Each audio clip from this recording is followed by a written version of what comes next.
Abrimos, señoras y señores, la tertulia en este miércoles, que es 28 de febrero del año 2024.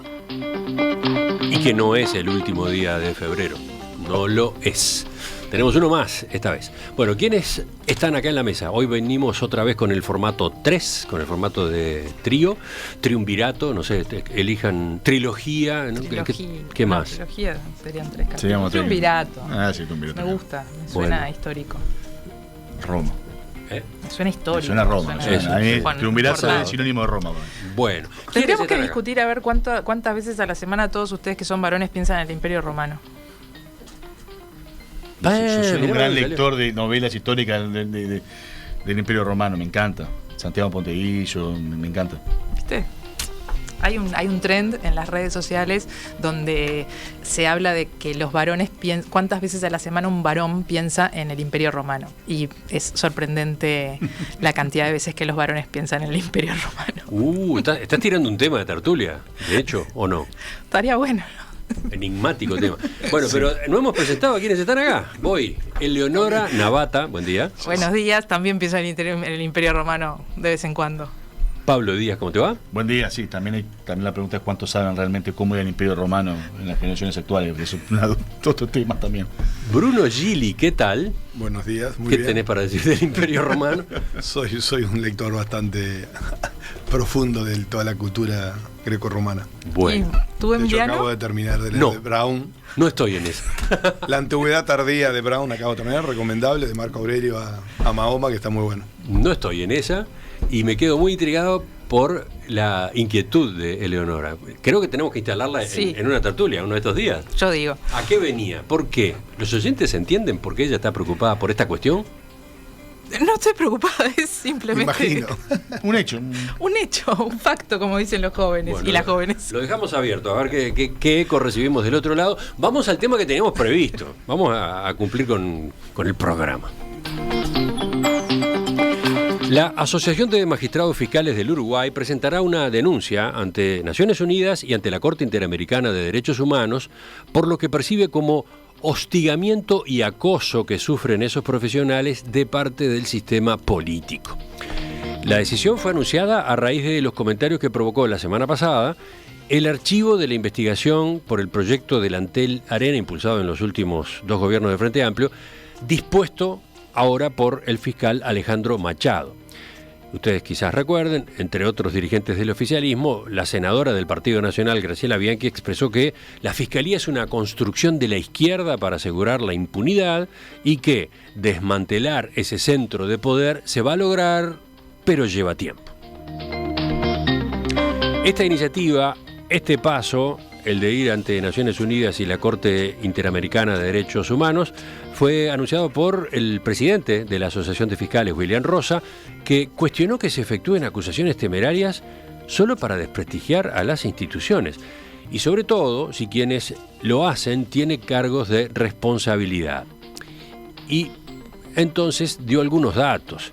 Señaló que de 25.000 denuncias que llegan por mes, 23.000 se descartan o no arriban a ningún resultado, por lo que el archivo, eso que genera tanta polémica, el archivo es algo común en una investigación. El doctor Rosa dijo que espera que la mirada internacional sirva para que los magistrados encargados de la persecución penal en Uruguay puedan, de ahora en adelante, trabajar en condiciones adecuadas. ¿Cómo observan esta determinación de los fiscales, esta preocupación, este malestar de los fiscales? ¿Quién empieza? Dejemos al abogado para el final. Bueno. Para el final. Vamos con Bruno primero. Sí, bueno. No, a ver.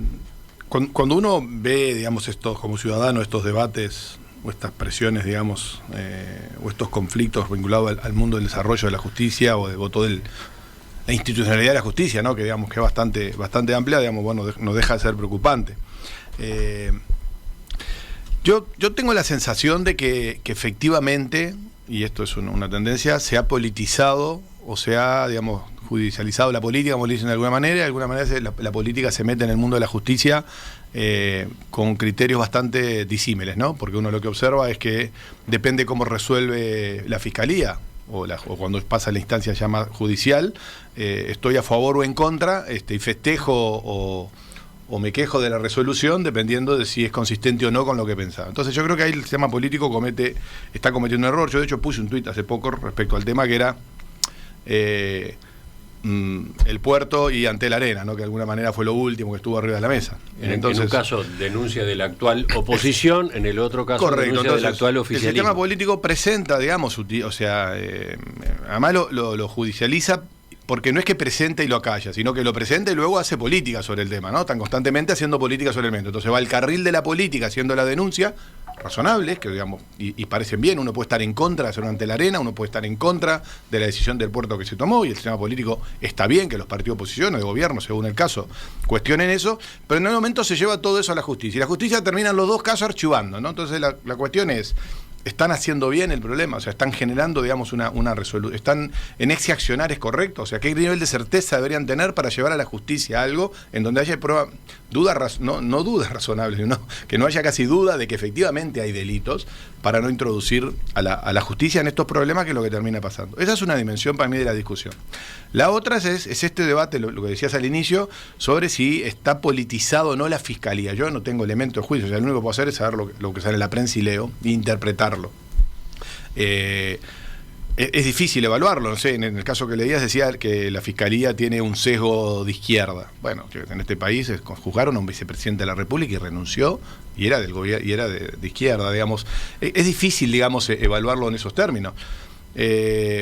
Uno podrá cuestionar todo el caso Astesiano, hasta dónde se llegó o no, si llegó, digamos, podría haber avanzado más o no, pero al final se juzgó, se fue a buscar al responsable de seguridad de presidencia, y se lo metió preso. Es decir, hay zonas, digamos, en donde uno quiere tener la esperanza o la expectativa de que efectivamente la Fiscalía tiene cierto nivel, que es lo que uno debería exigir porque las fiscalías en general dependen del Poder Ejecutivo. O sea, no sé, el abogado me explicará, pero en el mundo, en general la Fiscalía es quien representa al Estado y a la ciudadanía para los juicios que están adelante. Por lo cual, eso es el modelo. Ahora, tienen que ser independientes, tienen que ser autónomos, tienen que lograr conseguir las pruebas necesarias para poder ir a hacer la actividad. Y hay que darle las condiciones. Entonces, ¿quién le tiene que dar las condiciones a la Fiscalía? Es el Poder Ejecutivo y el sistema político, de darle a la justicia la capacidad de tener todas estas características. En ese punto de vista, puede ser que hoy, de alguna manera, el sistema político está embarrando un poco la situación. Después están las acciones no sé no sé si sabes cuántos fiscales hay, pero son muchos fiscales. La verdad que uno cuando mira a algunos que están hoy arriba de la mesa, 3 o 4, que capaz que han dejado de ser fiscales, uno se pone un poco nervioso. A mí me pone un poco nervioso a veces, cuando los escucho hablar de otros temas en los cuales yo conozco y el fiscal no, y el fiscal juzga con una velocidad. Digo, qué raro, porque uno debería haber agarrado. No quisiera dar nombres por dar. Escuchándote se me ocurren 2 nombres. Bueno, en este caso los que son más públicos hoy son la doctora Fossati y su vida, digamos, pero cuando digamos, No, está también Jorge Díaz, ¿no? Y Jorge Díaz, discúlpame. Hay 3 exfiscales. Hay 3 exfiscales que intervienen, muy mediático, correcto. Entonces, uno pediría que fueran lo más ecuánime posibles, ¿no? Porque decimos, fueron fiscales, y no, de alguna manera yo le pedía, cuando estaban del otro lado me hubiese gustado que fueran ecuánimes, porque es su responsabilidad más importante. Todos en nuestras profesiones tenemos conflictos de intereses, todos representamos distintos... Hay una delegación no solo en los fiscales, pero en un escribano, en un abogado, en un contador, cualquiera que tenemos título de contador público, abogado, tenemos una responsabilidad también en la sociedad, porque nos están delegando parte en los procesos de auditoría o de justicia o de cualquier proceso. Entonces, hay un esfuerzo de uno ser ecuánimo y eso hace a la calidad profesional. Y uno lo que ve ahora es que eso está bastante entreverado y como ciudadano preocupa, ¿no? Tenía bastante para decir, Bruno, sobre el tema. Me quedé con poca cosa ya para decir, porque suscribo lo de Bruno.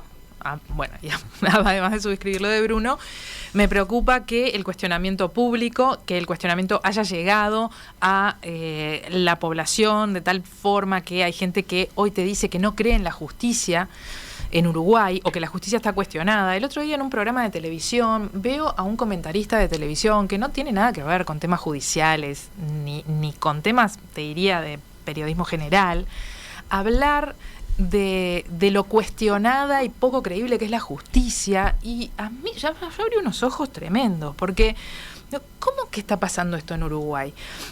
Nosotros veíamos hace años, cuando se hablaba y se opinaba de los fallos judiciales, de las dictámenes de la Fiscalía, como cierta cautela en opinar sobre eso, porque opinar sobre un fallo judicial, opinar sobre un dictamen de una fiscalía, si se formaliza o no se formaliza una persona, o lo que sea, de forma violenta, como a veces se está haciendo ahora, puede llevar a ese descreimiento en el sistema judicial. Y lo que menos creemos, creo, como sociedad, es que nuestro sistema judicial entre en ese estado donde no creemos, porque en un país donde las personas no creen en la justicia, estamos en problemas. Entonces me preocupa este tema, me preocupan estos cuestionamientos públicos y el tenor de estos cuestionamientos públicos. Por supuesto que van a haber algunos fiscales que son mejores que otros, como en todas las cuestiones de la vida. Va a haber gente que hace mejor su trabajo y gente que hace peor su trabajo. Va a haber fiscales que se aprovechan de su lugar para después saltar a la política, va a haber fiscales que no les interesa, lo mismo con los jueces, lo mismo con otro tipo de operadores judiciales. Pero no podemos poner todo en la misma bolsa y no podemos poner en tela de juicio a la justicia de un país porque no nos guste que hizo un fiscal acá, que hizo un fiscal allá, o porque entendemos o creemos que tal fiscal tiene tal sesgo. Recuerden lo que pasó cuando en la pandemia con lo de las vacunas, que esperaron que estuviera de turno tal fiscal para meter una acción de amparo en ese momento. Bueno, eso va a pasar toda la vida.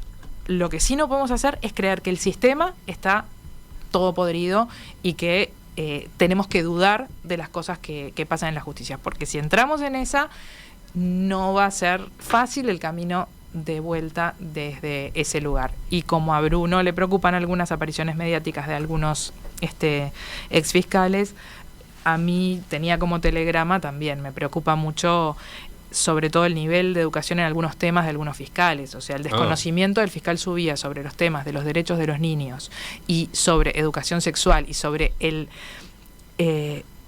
significado de la palabra violencia en todos sus términos, para mí es absolutamente preocupante. Bueno, pero ahí te estás yendo a Me estoy yendo de tema, pero estoy hablando, ¿hay que preocuparse por el nivel de nuestros fiscales? Sí, hay que preocuparse. ¿Cómo es? Cuestionándolos, no, dándoles mejor instrucción. Pablo. Sí, primero que nada, acotación, yo no ejerzo a nivel penal, entonces no tengo mucho contacto con fiscales. Esa es una precisión importante. No tengo ejercicio con la fiscalía, yo me dedico a otra rama, no estoy... Derecho laboral, ¿no? Derecho laboral del lado, sí, estoy más especializado en eso. Pero más allá de eso, lo que uno ve afuera es, yo puedo estar de acuerdo o no de acuerdo con una sentencia de un juez, con un dictamen fiscal. Es más, a mí me pasa en mi ejercicio que a veces digo, ¿cómo este juez sentenció esto? Y yo puedo discrepar con el tema del derecho de fondo. Ahora, lo que está pasando hoy en día es que se le está adjudicando motivaciones políticas a las fiscales a la hora de cuando hacen un dictamen. Y esto ha pasado, como recién decía Bruno, en tanto oficialismo como oposición. Y creo que ese es el gran problema que está. Cuando empezamos a adjudicar motivaciones políticas al accionar de la fiscalía o al accionar de la justicia. ¿Por qué? Porque ahí empezamos a generar una desconfianza en el sistema que no es tal. Porque nadie, yo creo que ninguno en un sano juicio puede pensar que la justicia uruguaya no es confiable. Y uno puede discutirle, bueno, no estoy de acuerdo con el dictamen, no estoy de acuerdo con la opinión que tiene. Al llegar a ese grado creo que perjudica mucho a la sociedad nuestra. Mucho la perjudica. Y hoy en día, gente, yo no tengo ningún drama en decirlo, gente del partido al cual yo adhiero, entiendo que a veces se pasa de rosca hablando mal y pronto con respecto a los agravios a los fiscales. Uh-huh. Como también pasa que gente de lo que es la oposición hoy en día también se pasa de rosca con respecto a la fiscalía. A ver, el caso Astesiano, el famoso caso que siempre que del lado de la oposición se dice que se llegó o no se llegó. Se detuvo al jefe de la seguridad presidencial en ¿cómo se llama esto? En presidencia, en la casa de gobierno. ¿En qué país pasa eso? En los países, vamos a la región y eso prácticamente sería imposible que pasara. Y eso vino en un dictamen de una orden de fiscalía. Entonces son esas cosas que uno tiene que ver un poquito más de afuera. Acá se ha juzgado y se ha dado vuelta como una media, tanto tema de la oposición como tema del gobierno. Entonces ese agravio constante para mí hace mal, pero sobre todo el agravio, es como digo, no puede uno agraviar a la persona, sí puede agraviar a las ideas que la persona maneja o al fundamento jurídico que la persona maneja, sí se lo puede decir, no estoy de acuerdo por esto y por esto. Pero no puedo decir que esa persona hizo eso porque es un delfín de un partido político, porque hace mandados políticos. Porque para decirlo, hay que tener pruebas reales, y ahí es lo que siempre yo digo. Si yo tengo que acusar a una persona, a un fiscal, de que está haciendo mandados políticos, no tengo simplemente la sospecha de, o tengo el que yo siento, presiento. No, tengo que tener alguna prueba real, y eso es lo que está fallando el sistema político. Con respecto a las denuncias, tanto de Antel Arena o la denuncia del puerto, a ver, yo creo que cada uno hizo lo que tenía que hacer, lo que sentía que tenía que hacer. Una cosa siempre digo, en la justicia los jueces cuando sentencian, cuando toman una postura, capaz que la postura no se adecúa a lo que es la realidad, sino es lo que la prueba, claro. Uno no tiene, capaz que no tiene razón en los hechos reales, el fiscal hacer un dictamen o el juez a tomar una postura, pero lo que hace es en función de las pruebas que tiene. Uno no tiene que tener razón, tiene que probar que tiene la razón. Y es una gran diferencia. Entonces, cuando se hacen las denuncias, tanto lo que hizo el Frente Amplio en el puerto, como lo que hizo el gobierno a nivel de Arena, es porque sentía o presentía o veía determinadas pruebas que tenían razón. Ahora, después la justicia tuvo que analizar si había pruebas suficientes para darle la razón a esa persona. Y capaz que en el ideal tenía razón ambos denunciantes. Ahora, el tema es probar lo que vos estás denunciando. Y a veces se encuentra que las pruebas no existen. Eso es lo que pasa a veces también en la justicia, en todo sentido. Y ahí habló. Sí, acaba de ocurrir ahora, ¿no? Por ejemplo, en la resolución del fiscal en el caso Antel Arena, él es muy crítico. Claro. Con la forma como se presentó la denuncia, ¿no? Él dice es desprolijo, pero no es delito. Exacto. Pero ha habido otros casos similares, ¿no? Cito este porque es el más reciente. Ahora, esto de llevar a la justicia, eso de presentar en fiscalía una denuncia por una cuestión política, puede tener a su vez dos motivos, ¿no? Puede tener efectivamente el motivo de que está la convicción de que ahí hay delitos, pero también puede ocurrir, y mi impresión es que ocurre, que lo que se busca es instalar una acusación. Totalmente. ¿No? Instalar una acusación, porque pensemos lo que ocurre cuando se presenta una denuncia ante Fiscalía. Durante varios días, quien presenta la denuncia, y estoy hablando de un senador, un dirigente que puede ser de cualquier partido, pasa a ser en los medios el acusador. Y el que está del otro lado pasa a estar a la defensiva, tratando de atajar los penales como puede, de un viandazo que le acaban de tirar, ¿no? De una operación fuerte, porque se ha llevado el caso a la justicia. Y así quedan las cosas, ¿no? Así queda. Uno, como el investigador, el que detectó irregularidades o eventualmente delitos, y el otro como el que tiene que cargar en el banco de los acusados con la acusación de corrupto o de malversador de fondos, etcétera, ¿no? Y es una esfera peligrosa esa. Y eso queda instalado durante meses. Lo estoy comentando acá desde el punto de vista mío, desde el punto de vista de los periodistas. ¿Qué hacemos nosotros con esas situaciones? De algún modo terminamos siendo amplificadores, transmisores de ese hecho que se acaba de generar y que va a estar instalado durante meses. Después vendrá el momento de las citaciones, ¿no? De las citaciones de testigos y de las citaciones de los que van ya en calidad de indagados. Todo eso mancha, ¿no? Mancha, o destaca a uno y mancha al otro o a los otros. Durante meses, meses y meses, eso pasa y eso lo provoca quien presenta una de estas denuncias. Luego llega un momento en que hay una resolución. En este caso un archivo.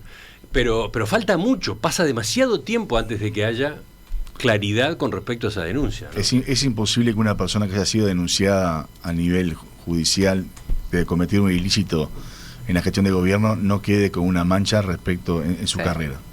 No, después sea que la hayan archivado, que hayan dicho que sí, que no.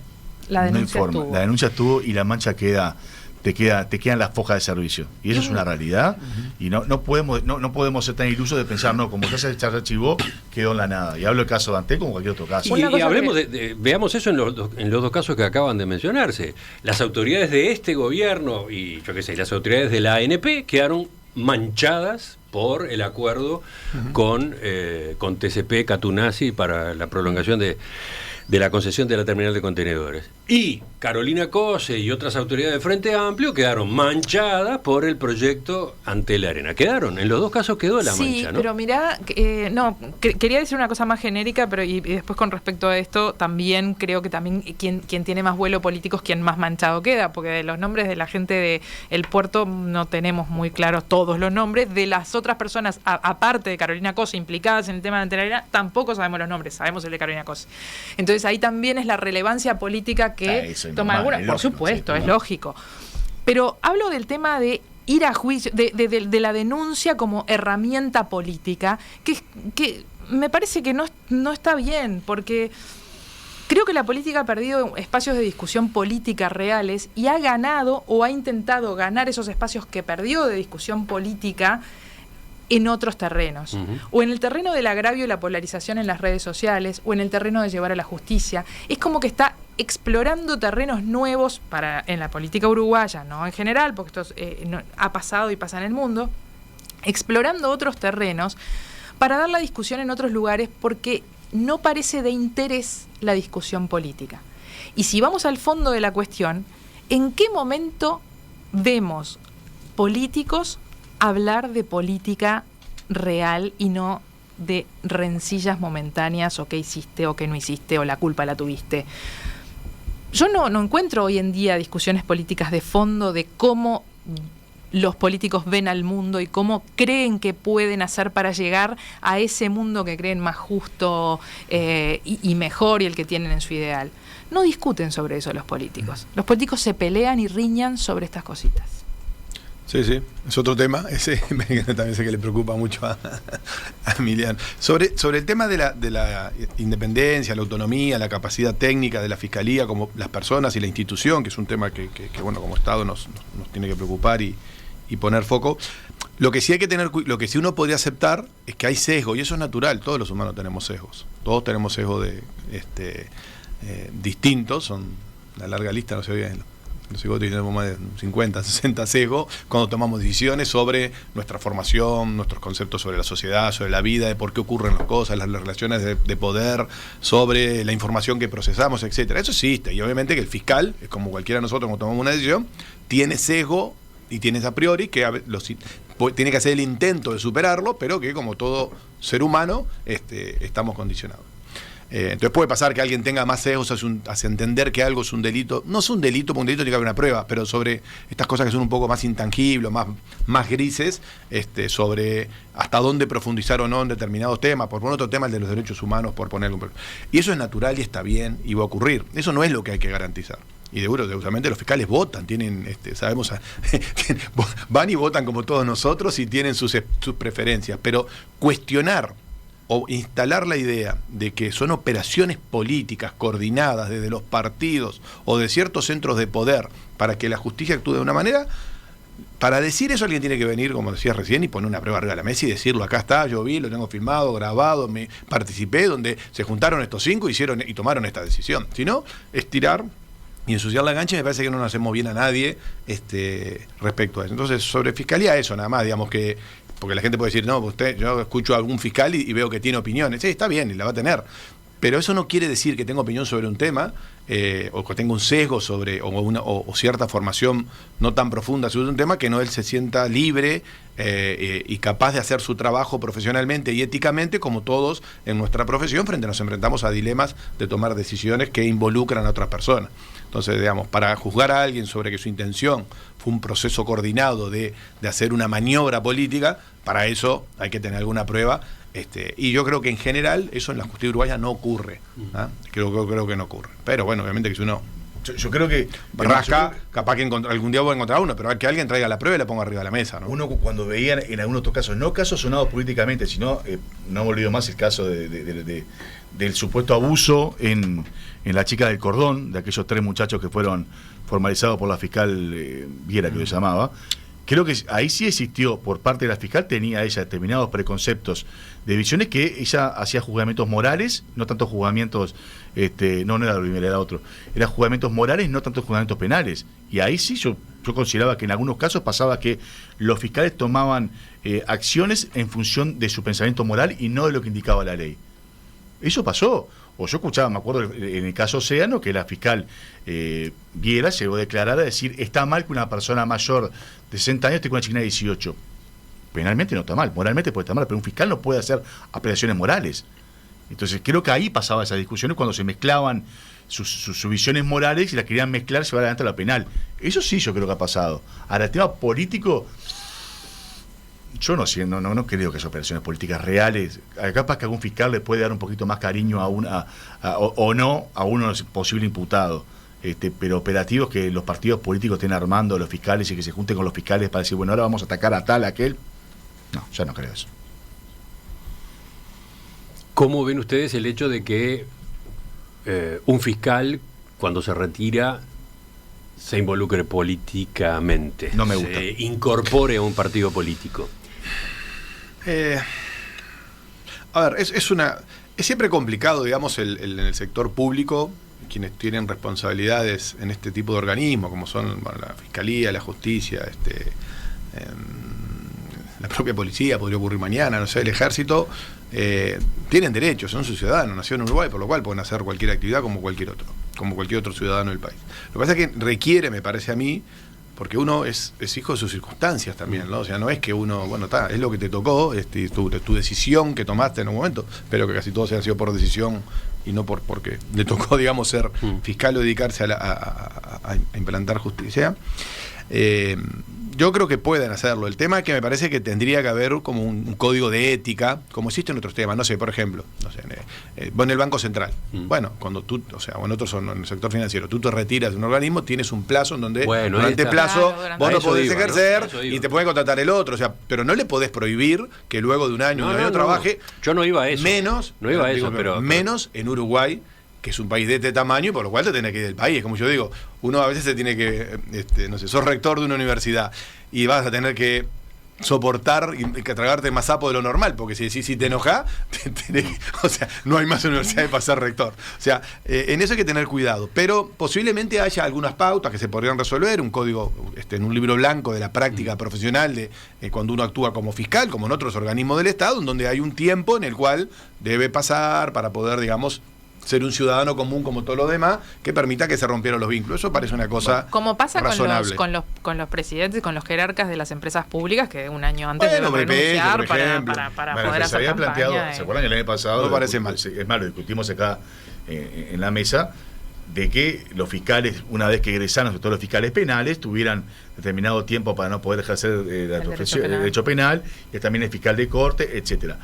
Yo creo que en realidad, en los casos que han pasado, es el caso concreto, porque un fiscal fiscal nacional que trabajó en familia y que después se dedica a la política, nadie sabía quién era. Ahora creo que también depende de los fiscales, de qué caso, y creo que también está en la medida de cada fiscal tomarse. A ver, yo creo que, le voy a decir, la fiscal Fossati, que hoy en día haya adherido al Partido Nacional y que es posible candidata, le hace mal a ella, porque pone determinada parte de la sociedad un manto de duda de cuando ella estuvo ejerciendo el caso Astesiano, si ella estaba actuando ecuánimemente o estaba actuando de una forma subjetiva, queriendo apuntar agua para su molino. Es inexplicable, visto de afuera, uno lo mira y dice... Para mí, la mayor perjudicada es ella, la mejor perjudicada es el Partido Nacional, porque esa decisión, la verdad, genera ciertas suspicacias en la opinión pública.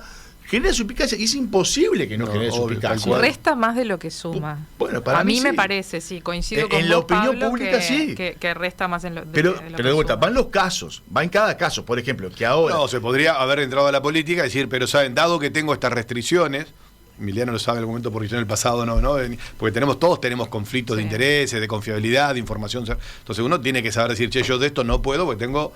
Por responsabilidad no puedo participar de un debate, una charla. Entonces ya podría haber salido a hacer política y dedicarse a hablar de cualquier tema, porque debe tener millones, pero miren, de este tema no voy a hablar. De la fiscalía no voy a hablar porque, digamos, igual genera hablo de temas ambientales. No sé. Lo mismo le pasa al ex fiscal Díaz, cuando sale a hablar que él estaría dispuesto a ser ministro en caso de un gobierno. Lo mismo le pasa a la gente que dice, bueno, pero todos te decían que vos eras de izquierda y estabas tirando agua para el morir del Frente Amplio. Lo que está pasando hoy en día es que lo estás demostrando que era real. Entonces para todos lados pasa lo mismo. Sí, pero yo creo que los estilos son distintos. Yo creo que uno lo puede hacer, o sea, uno podría hacerle ese cuestionamiento, aunque se tomó un plazo, pero yo creo personalmente, cuando lo sigo, que tiene un estilo de comunicación y de expresarse respecto a las opiniones que mantiene cierta pauta. Yo creo que... Porque además yo creo que el error Y efectivamente ella podía dedicarse a la política, pero bueno, podía haber hablado de 10 millones de temas y no, Fossati, por ejemplo, y no salir a hablar de lo que venía saliendo o hablar de sus compañeros. Igual ya el hecho de meterse en la política genera cierta... Sí, estoy 100% de acuerdo. Tan rápido. Continuamos en la tertulia, seguimos, vamos al punto 2 de la agenda.